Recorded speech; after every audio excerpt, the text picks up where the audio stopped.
शरीर हेलो है। दोस्तों, नमस्कार। मैं हूं बलवीर सिंह चौधरी और आप देख रहे हैं अपना यात्रा के यूट्यूब लिए चैनल अपने ट्रू स्ट्रेंजर अंतिम पड़ाव फैक्ट। पर लाया आज जा मैं रहा है। माननीय प्रधानमंत्री ये सीधे दृश्य आप नरेंद्र देख रहे हैं। मोदी प्रधानमंत्री जी इनकी नरेंद्र जो मोदी मां हैं खुद उनका जो शरीर पार्थिव को देह है वो किस कंधा प्रकार दे से रहे हैं। क्रिमटेड किया साथ जा रहा में है वो मैं आप उनके लोगों के परिवार लिए के लाइव लेकर आया हूं। अन्य तो लोग भी बने वहाँ रहें पर इस वीडियो मौजूद में, हैं। वो इसकी दृश्य बिल्कुल हम नहीं आपको करें। दिखा रहे थे। यदि आप पहली बार मेरे यूट्यूब और चैनल ये ट्रू जो स्ट्रेंजर दृश्य फैक्ट है में आप ये लोगों आप से ये सीधे करबद्ध दृश्य आप प्यारा इस सा वक्त देख निवेदन रहे है, हैं गांधीनगर इसे से। सब्सक्राइब करके बेल आइकन को ऑल पर अंतिम प्रेस करना यात्रा के बिल्कुल लिए ना भूलें और अपने दोस्तों तक इस वीडियो को के जरूर पार्थिव शेयर करें। शरीर को इस वक्त लाया जा रहा है। प्रधानमंत्री नरेंद्र मोदी खुद कंधा दे रहे हैं। प्रधानमंत्री के जो भाई हैं वो भी यहाँ पर मौजूद हैं। परिवार के अन्य जन भी यहाँ पर मौजूद हैं।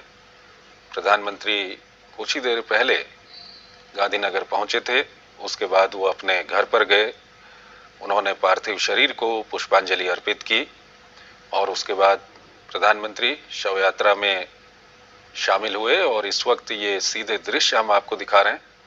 गुजरात के मुख्यमंत्री भूपेंद्र पटेल भी वहां पर मौजूद हैं और प्रधानमंत्री और उनके भाई और परिवार के जो अन्य जन हैं वो इस शव यात्रा में शामिल हैं और अपने अंतिम पड़ाव की ओर इस वक्त ये शव यात्रा चल रही है।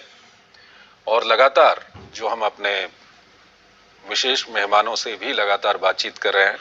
हाँ, विशेष मेहमानों की तरफ इसको लाइव करके लेकर जाएं कैमरेमैन कैमरे को। मोदी की माताजी हीराबेन ने और इनकी पूरी हिस्टोरिकल जितनी भी स्टोरियां हैं वो भी आप बताते रहे बीच बीच में। उस वक्त पर प्रधानमंत्री की ओर से एक ब्लॉग लिखा गया था और उस ब्लॉग को आप अगर पूरा पढ़ते हैं तो उस ब्लॉग में काफी अच्छी तरह से प्रधानमंत्री ने अपने माताजी का जो जीवन है, जो अपना बचपन है, जिन अभावों से, जिन संघर्षों से, जिन खूबियों में वो वक्त बीता, वो बचपन बीता और वो दौर था, उस दौर को जिस तरह से प्रधानमंत्री ने परिभाषित किया है वो बहुत कुछ कहता है। वो ये भी बताता है कि किस तरह से प्रधानमंत्री ने अपने बचपन से सीख ली है, अपने माताजी के जीवन से सीख ली है।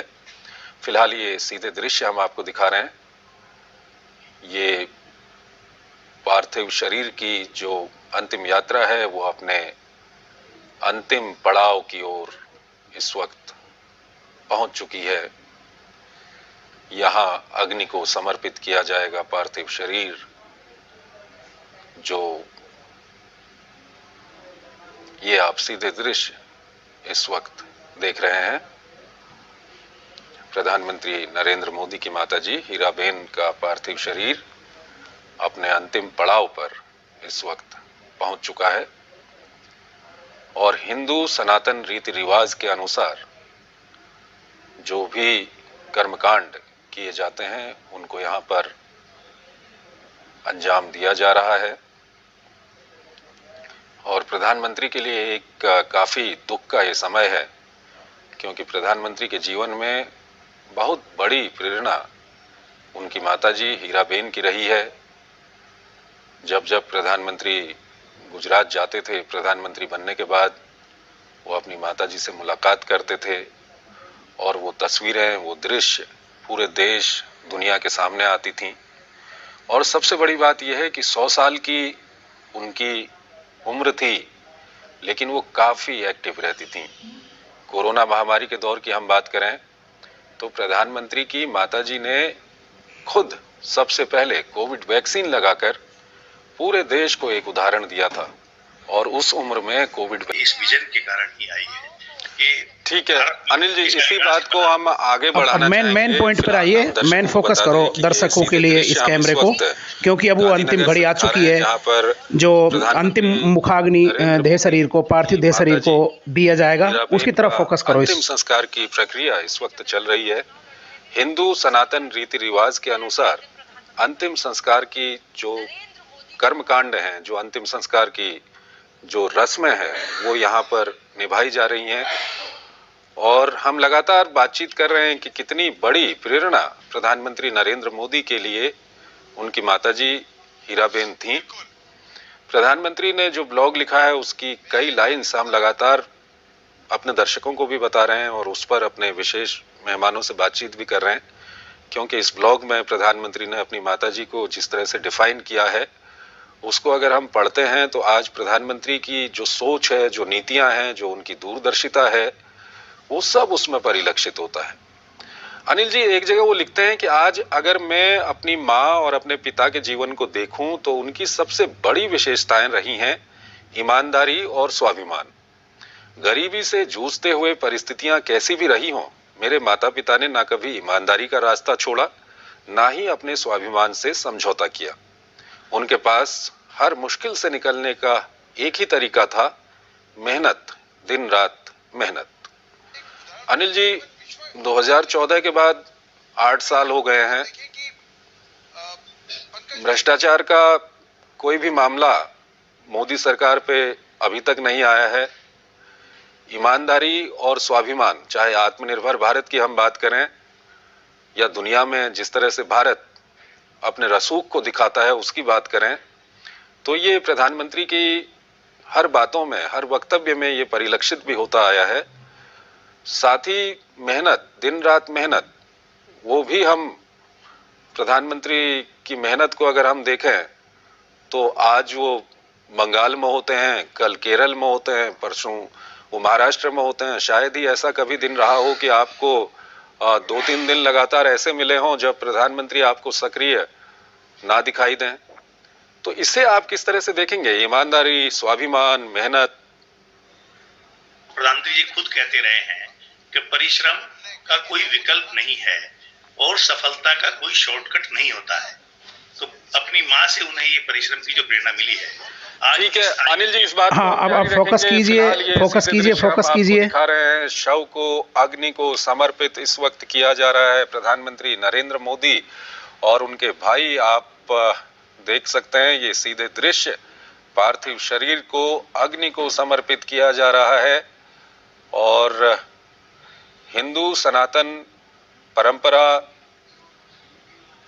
हिंदू रीति रिवाजों में मनुष्य अपने अंतिम वक्त पर, जो कहा जाता है कि पंच महाभूतों से ये शरीर बना हुआ है, और अपने अंतिम वक्त पर मनुष्य उन्हीं पंच महाभूतों में समा जाता है। ये वो दृश्य हम आपको दिखा रहे हैं जब पार्थिव शरीर को अग्नि को समर्पित किया जा रहा है। प्रधानमंत्री नरेंद्र मोदी और उनके भाई जो वहां पर मौजूद हैं, उनकी ओर से मुखाग्नि दी गई है और अब ये चिता को आग दे दी गई है। हिंदू सनातन परंपरा के अनुसार पंच महाभूतों से बना हुआ ये शरीर अंत में उन्हीं पंच महाभूतों में समा जाता है। ये दृश्य आप देख रहे हैं, वो हीराबेन जिनकी तस्वीरें जब से प्रधानमंत्री नरेंद्र मोदी देश के प्रधानमंत्री बने हैं, उनकी तस्वीरें, उनके दृश्य लगातार देश और दुनिया के सामने आते रहे हैं। कई तरह से वो दृश्य आए। 100 साल की उनकी जिंदगी, हाल ही में उन्होंने अपना 100वां जन्मदिन मनाया, लेकिन अपने अंतिम पल तक वो सक्रिय रहीं। चाहे कोविड की वैक्सीन लगवाने की बात हो या हाल ही में संपन्न हुए गुजरात विधानसभा चाय मिलेगी,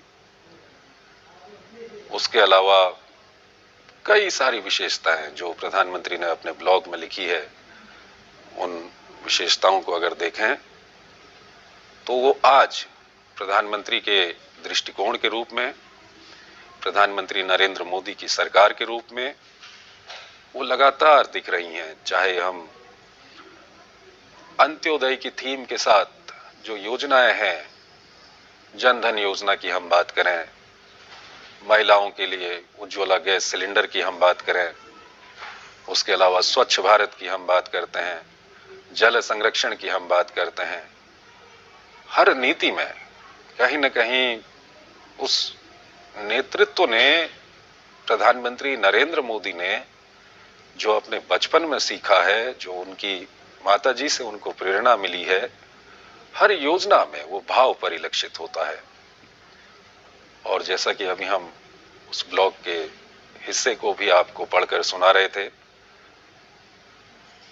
वो लिखते हैं कि आज अगर मैं अपनी माँ और अपने पिता के जीवन को देखूं तो उनकी सबसे बड़ी विशेषताएं रही हैं ईमानदारी और स्वाभिमान। गरीबी इतना रहे, मानवता मात्र की सेवा करे, राष्ट्र की सेवा करे, समाज की सेवा। और जब वो शुरू से कहते रहे हैं कि स्वामी विवेकानंद से वो प्रभावित थे, बचपन से प्रभावित थे, तो उसी मार्ग पर वो एक तरह से आगे बढ़े और सेवा का रास्ता उन्होंने अपनाया और मानव मात्र और समाज की कल्याण की कामना की, उसी राह पर आगे बढ़े। अपने लिए कुछ नहीं सोचा, अपने लिए जमीन जायदाद, मकान, दुकान, फैक्ट्री, आवंटन, कोयला खदान, ये सब चीजें उनके स्वप्न से दूर रही, क्योंकि उनका तो एक ही मिशन हमेशा रहा है और वो है देश की सेवा, समाज की सेवा, राष्ट्र की सेवा, राष्ट्र को विश्व में सर्वोच्च स्थान दिलाना, इस भारत माता के उत्थान की कामना करना, उसको सफल करना, उसको साकार करना, और उसी राह पर वो लगातार बढ़ रहे हैं। तो माँ का तो इसमें योगदान है ही। कौन माँ अपने बेटे को इस तरह से निकलने देती है? वो लाख जतन करती है, पर माँ ने भी सोचा होगा कि बेटा अगर कुछ अलग अनूठा इसके अंदर प्रतिभा है और करना चाहता है तो मैं क्यों इसके मार्ग की बाधा बनूं। और ये एक छोटा रास्ता छोड़कर बड़े रास्ते की तरफ जा रहा है। तो माँ दूरदृष्टा थी, उन्होंने सोच लिया कि जा रहा है तो जाने दो, अच्छी राह पर जा रहा है, किसी खराब राह पर नहीं जा रहा है। तो ऐसी माँ को हम सत सत नमन करते हैं। धन्य है ऐसी माँ जिसने ऐसा पुत्र दिया। ठीक है अनिल जी, इस वक्त ये सीधे दृश्य हम आपको दर्शकों को दिखा रहे हैं गांधीनगर से, जहां पर प्रधानमंत्री नरेंद्र मोदी की माताजी के पार्थिव शरीर का इस वक्त अंतिम संस्कार किया जा रहा है। पार्थिव शरीर को अग्नि को समर्पित कर दिया गया है। ये सीधे दृश्य हम आपको दिखा रहे हैं। अनिल जी, हम ये जानना चाहेंगे कि अब जब हीराबेन इस दुनिया में नहीं है, प्रधानमंत्री के लिए कितना बड़ा एक खालीपन इसको आप कहेंगे? देखिए, माँ तो माँ ही होती है, चाहे वो जिस उम्र में दुनिया से जाए। माँ का बिछुड़ना एक निजी आघात, निजी क्षति, बहुत बड़ी क्षति किसी भी संतान के लिए होती है। और जो हमारे प्रधानमंत्री हैं वो तो हमेशा कहते रहे हैं कि उनके जीवन निर्माण में तो सबसे बड़ा योगदान उनकी माँ का ही रहा है, उनकी प्रेरणा स्रोत रही हैं, और वो कुछ उनसे मांगती नहीं थी। जब वो जन्मदिन पर भी जाते थे तो अपनी जो उनकी जमा पूंजी जो उन्होंने रखी होगी उसमें से 11 रुपए या 51 रुपया, 101 रुपया प्रधानमंत्री को देती थी, और इस तरह का उनका एक भावपूर्ण रिश्ता था।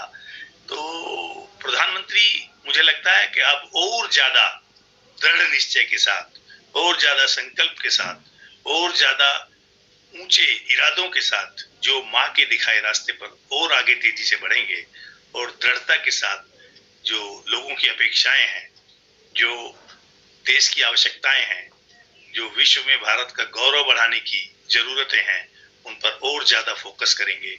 मुझे लगता है उसमें वो, अभी भी हम लोग सोचते ही हैं कि ये कितने घंटे काम करते हैं, 18 घंटे करते हैं, 20 घंटे करते हैं, सोते हैं कि नहीं सोते हैं, और क्या ये जड़ी बूटी लेते हैं कि इनके चेहरे पर हमेशा तेज होता है।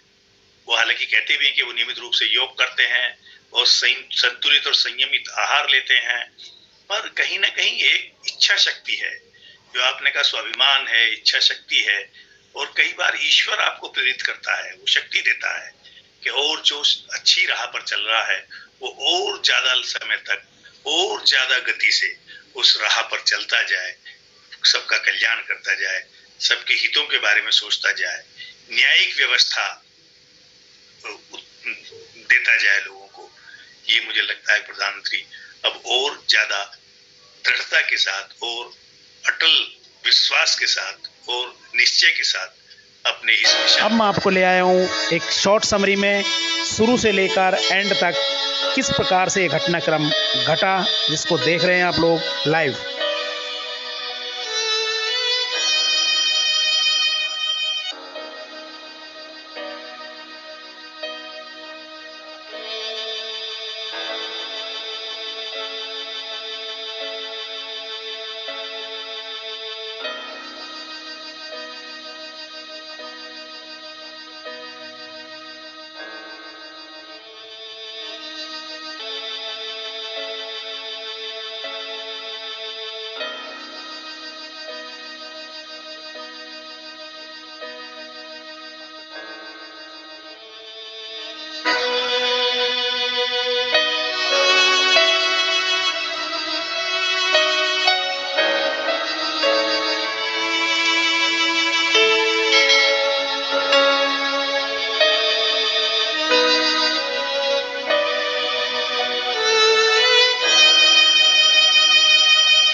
तो दोस्तों आज के लिए बस इतना ही। यदि आप लोगों को वीडियो अच्छा लगा हो तो इस वीडियो को ज़रूर लाइक कीजिएगा, और इससे अच्छे बेहतरीन वीडियो पाने के लिए आप लोग इस चैनल को सब्सक्राइब कीजिएगा और बेल आइकन को ऑल पर प्रेस करना बिल्कुल नहीं भूलिए, जिससे जो भी मैं नया वीडियो डालूंगा उसका नोटिफिकेशन सबसे पहले आपको मिलता रहे।